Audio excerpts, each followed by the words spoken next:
మన దేశంలో టీకుండే క్రేజే వేరు. భారతీయులు ఏటా 83,70,000 టన్నుల టీని తాగుతారట.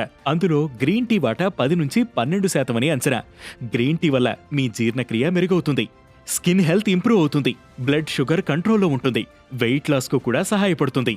ఇలా చాలా బెనిఫిట్స్ ఉన్నాయి. కట్ చేస్తే ఈ గ్రీన్ టీ వల్ల hair loss, fatty acids, glucose కు కారణమయ్యే బయోటిన్ తగ్గడం, ఊపిరి తీసుకోవడంలో సమస్య, లివర్ టాక్సిసిటీ వంటి సైడ్ ఎఫెక్ట్స్ కూడా ఉన్నాయి.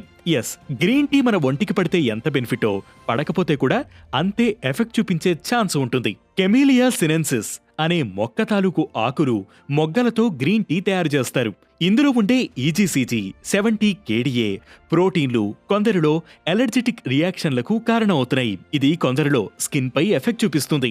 అంటే చర్మంపై దద్దుర్లు, దురద, వాపు వంటివి కనిపిస్తాయి. మరికొందరిలో రెస్పిరేటరీ ఇష్యూస్ అంటే ఊపిరి తీసుకోవడంలో ఇబ్బంది పడడం, ముక్కు దిబ్బడ వంటి సమస్యలకు కారణమవుతుంది. ఇంకొందరికి వికారం, డయేరియా వంటి డైజెస్టివ్ ప్రాబ్లమ్స్ వస్తాయి. మరికొందరిలో అనాఫిలాక్సిస్ అనే మెడికల్ ఎమర్జెన్సీకి కూడా కారణమయ్యే ఛాన్స్ ఉంది. అనాఫిలాక్సిస్ అనేది ఓ డేంజరస్ అలర్జిటిక్ రియాక్షన్. ఇది వచ్చినప్పుడు మీ ఇమ్యూన్ సిస్టమ్ పెద్ద ఎత్తున కెమికల్స్ రిలీజ్ చేస్తుంది. దీనివల్ల మీ శ్వాస నాళాలు కుచించుకుపోవడంతో పాటు బ్లడ్ షుగర్ పెరిగిపోతుంది. ఇది తీవ్రంగా అయితే ప్రాణానికే ముప్పు ఏర్పడే ఛాన్స్ ఉంది. కాలుష్యం, జెనెటిక్స్ వల్ల కూడా గ్రీన్ టీ అంటే పడకపోవచ్చు.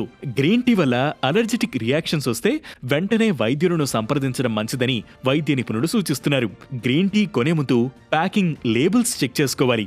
గ్రీన్ టీకు ఆల్టర్నేటివ్స్ వాడాలని అనుకుంటే నిపుణులను సంప్రదించి వాడటం మంచిదని చెబుతున్నారు. అలాగే అలర్జీ టెస్ట్ చేయించుకోవాలని అంటున్నారు.